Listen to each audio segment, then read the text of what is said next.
বিসমিল্লাহির রহমানির রহিম। প্রিয় শিক্ষার্থী বন্ধুগণ, হিসাবের বইসমূহ থেকে যে ম্যাথমেটিক্যাল অংশগুলো থাকে আমরা বোর্ড প্রশ্নগুলো সমাধান করতেছি, তার ধারাবাহিকতায় আজকে চট্টগ্রাম বোর্ড 2015 নিয়ে আলোচনা করব। তো চট্টগ্রাম বোর্ড 2015-তে হিসাবের বই থেকে দুইটা অঙ্ক এসেছিল, আমরা সেই দুইটা অঙ্কের সমাধান করব। তো দেখো, সর্বপ্রথম 3 নম্বর অঙ্কটা চট্টগ্রাম বোর্ড 2015 যে কোশ্চেন প্যাটার্নটা ছিল তার 3 নম্বর অঙ্কটা যেটা ছিল সেটা হিসাবের বই থেকে ছিল। তো দেখো কি বলা আছে, 2014 সালে 1 জানুয়ারি তারিখে জনাব রিয়াজ নগদ 80,000 টাকা, 40,000 টাকার আসবাবপত্র ও মিতার নিকট হতে 50,000 টাকা ঋণ নিয়ে ব্যবসা শুরু করেন। তো ঋণ বাদ দিয়ে বাকি যে টাকাগুলো যা যা নিয়ে ব্যবসা শুরু করলো সেগুলো হলো প্রারম্ভিক মূলধন। 80,000 টাকা নগদ এবং 40,000 টাকা আসবাবপত্র নিয়ে ব্যবসা শুরু করলো, এটা হলো প্রারম্ভিক মূলধন। তো প্রারম্ভিক মূলধন কত হবে? 1,20,000 টাকা, আর ঋণ নিছে 50,000 টাকা। তাইলে ইন টোটাল কিন্তু 1,70,000 টাকা হাতে নিয়েই সে কিন্তু বিজনেস শুরু করলো। ঠিক আছে, এর মধ্যে দায় রয়েছে, মালিকানা সত্ত্ব রয়েছে, আর সম্পদ রয়েছে, তাই না?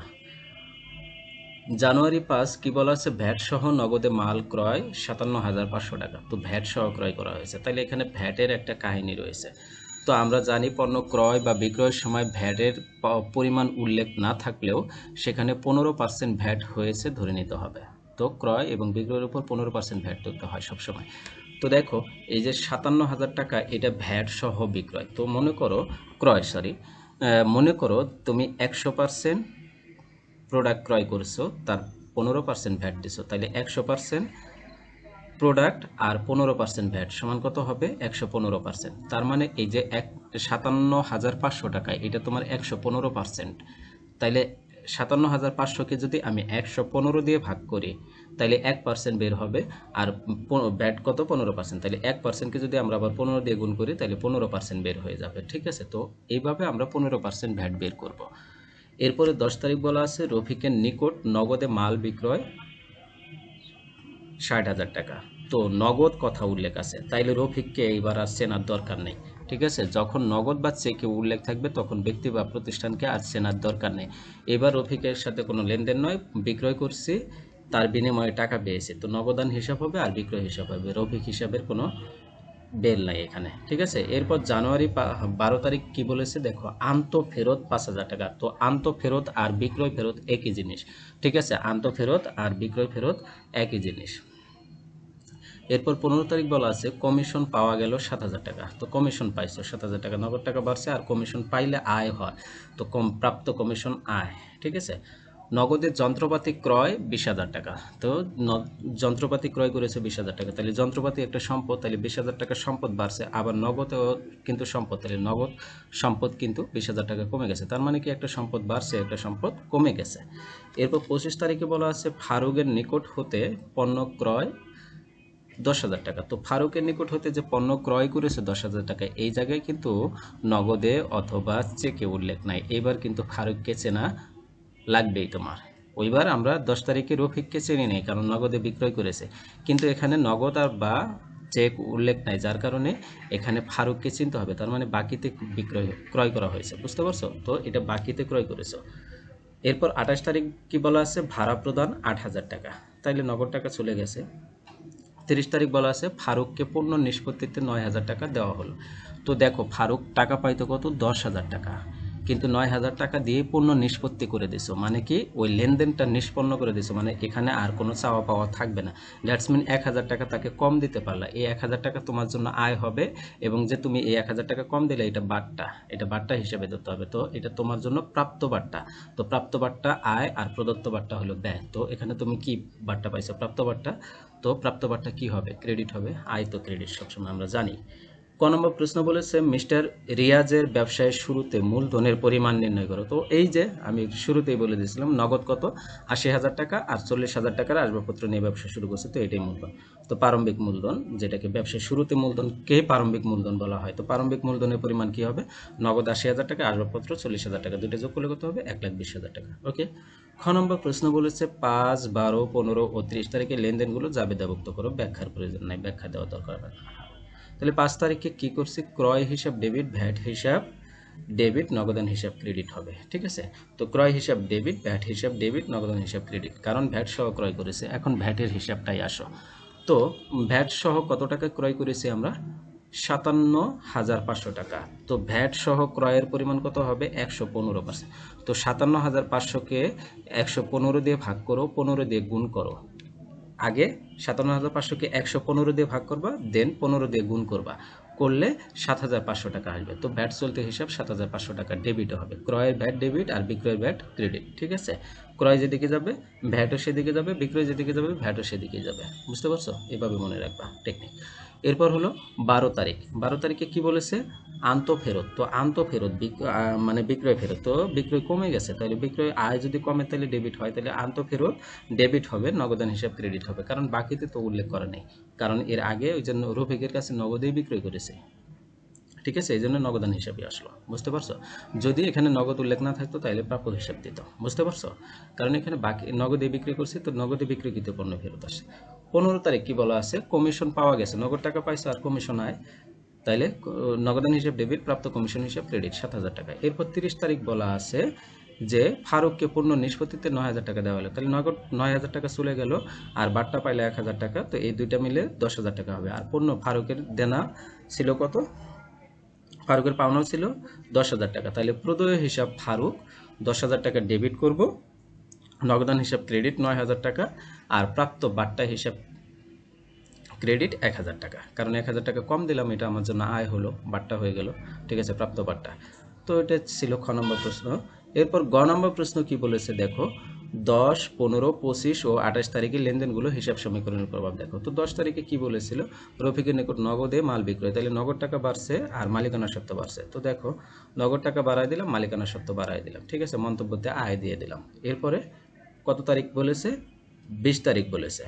তো 20 তারিখে নগদে যন্ত্রপাতি ক্রয়, তাহলে যন্ত্রপাতি বাড়ছে আবার নগদ টাকা কমছে। তো এবার সম্পদের পাশে যন্ত্রপাতি বাড়ায় দিলাম 20,000 টাকা, নগদ টাকা 20,000 টাকা কমাই দিলাম। এরপর 25 তারিখেরটা বলেছে যে ফারুককে পণ্য নিষ্পত্তিতে 1,000 টাকা পরিশোধ করা হয়েছে, 10,000 টাকা সরি। তাইলে কি করা হলো 25 তারিখে? যে ফারুকের কাছ থেকে 10,000 টাকা পণ্য ক্রয় করা হলো বাকিতে, তাহলে মালিকানা সত্ত্ব কমে যাবে, কারণ এটা ব্যয়, আর প্রদেয় হিসাব 10,000 টাকা বেড়ে যাবে। এরপর 28 তারিখে বলা আছে যে বাসা ভাড়া প্রদান করা হয়েছে, তাহলে নগদ টাকা কমে যাবে, মালিকানা সত্ত্ব কমবে। তাহলে নগদ 8,000 টাকা মাইনাস করে দিলাম, মালিকানা সত্ত্ব 8,000 টাকা মাইনাস করলাম। তো এবার নগদে 32,000 আর 20,000 টাকা যোগ করলে কত হবে?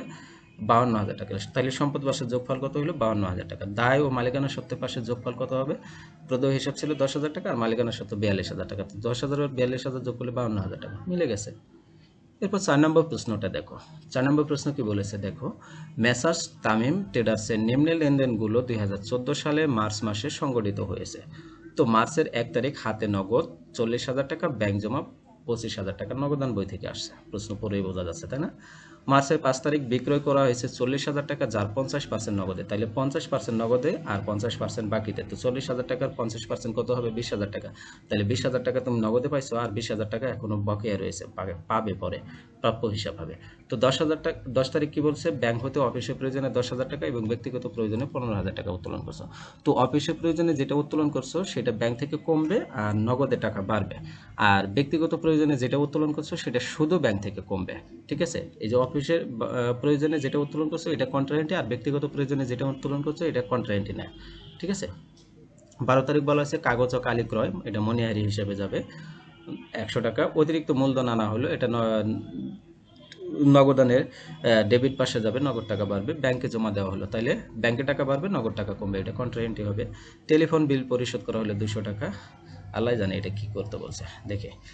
টেলিফোন বিল 200 টাকা পরিশোধ করা হলো, তাইলে এটা কি? এটা খরচ। বাস ভাড়া প্রদান করা হলো 50 টাকা, এটাও খরচ। সাব্বিরের নিকট হতে 10,000 টাকা পূর্ণ নিষ্পত্তিতে 9,500 টাকা পাওয়া গেল, তাইলে 9,500 টাকা পেয়ে তার মামলাটা ডিসমিস করে দিল, তাহলে 500 টাকা কম নিলা তার কাছ থেকে। তো কারো কাছ থেকে কম নিলে যে অংশ কম নেও সেটাকে প্রদত্ত বাট্টা বলে, এটা তোমার জন্য ব্যয়। আর কাউকে যে অংশ কম দাও সেটাকে প্রাপ্ত বাট্টা বলে, এটা তোমার জন্য আয়। তো আয় হলে ডেবিট, ব্যয় হলে কি হয়? ক্রেডিট হয়।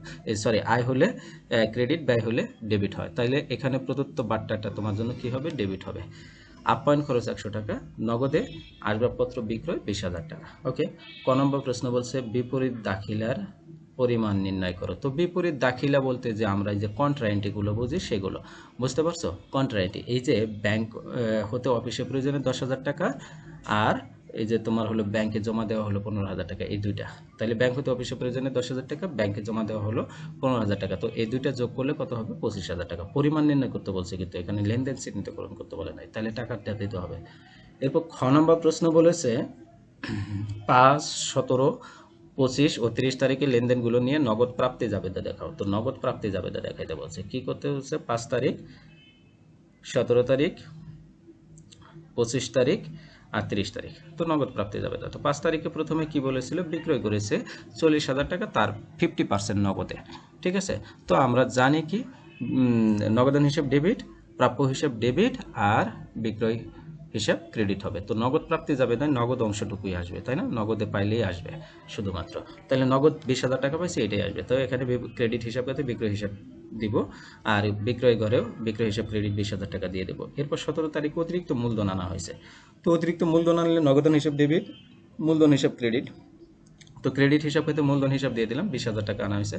তো মূলধন হিসাব নামে কোনো ঘর নাই, তার মানে অন্যান্য হিসাব ক্রেডিটে 20,000 টাকা দিয়ে দিলাম। ঠিক আছে? এরপর 25 তারিখে বলা আছে সাব্বিরের নিকট হতে 10,000 টাকা পণ্য নিষ্পত্তিতে 9,500 টাকা পাওয়া গেল। তাহলে 9,500 টাকা পাইছো, আর 500 টাকা বাট্টা দিছো।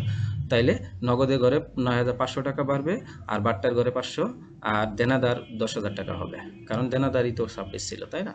তাহলে সাব্বির হিসাব। এরপর 30 তারিখে বলা আছে নগদে আসবাবপত্র বিক্রয়, তার মানে কি নগদ টাকা পেয়েছো, আসবাবপত্র কমেছে। নগদান হিসাব ডেবিট, আসবাবপত্র ক্রেডিট হবে। তো ক্রেডিট হিসাব খাতে যেহেতু এখানে লিখতে হবে, তাহলে আসবাবপত্র এখানে লিখলাম।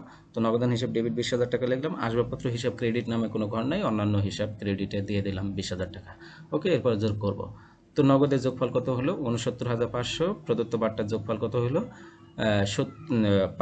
500। বিক্রয় কত যোগফল হলো? 20,000 টাকা। দেনাদারে কত যোগফল হলো? 10,000। অন্যান্য হিসাব ক্রেডিটের যোগফল হলো কত? 40,000। তো 10,000, 40,000, 10,000 আর 20,000 যোগ করলে কত হলো? 70,000। আর ডেবিটেও দেখো 70,000ই হবে, 69,000 আর 500 যোগ করলে কত হলো? 70,000। তো নগদ প্রাপ্তি জাবেদার যোগফল 70,000। আচ্ছা, এরপর গ নম্বর প্রশ্ন দেখো 1, 10 ও 18 তারিখে লেনদেনগুলো নিয়ে উপযুক্ত ছক বিশিষ্ট নগদান বই তৈরি করো। তো 1 তারিখে কি বলেছে? হাতে নগদ ও ব্যাংক জমা দেওয়া আছে। 10 তারিখে কি বলা আছে? অফিসের প্রয়োজনে ব্যাংক থেকে উত্তোলন, ব্যক্তিগত প্রয়োজনে উত্তোলন, এখানে বাট্টার দরকার নাই। 18 তারিখ বলেছে ব্যাংকে জমা দেওয়া হলে, তাহলে বাট্টার দরকার নাই, তাহলে 2 ঘরা নগদান বই করতে হবে। উপযুক্ত বলছে, তাহলে 2 ঘরা। যদি বাট্টা আসতো তাহলে 2 ঘরা নগদান হতো না কিন্তু।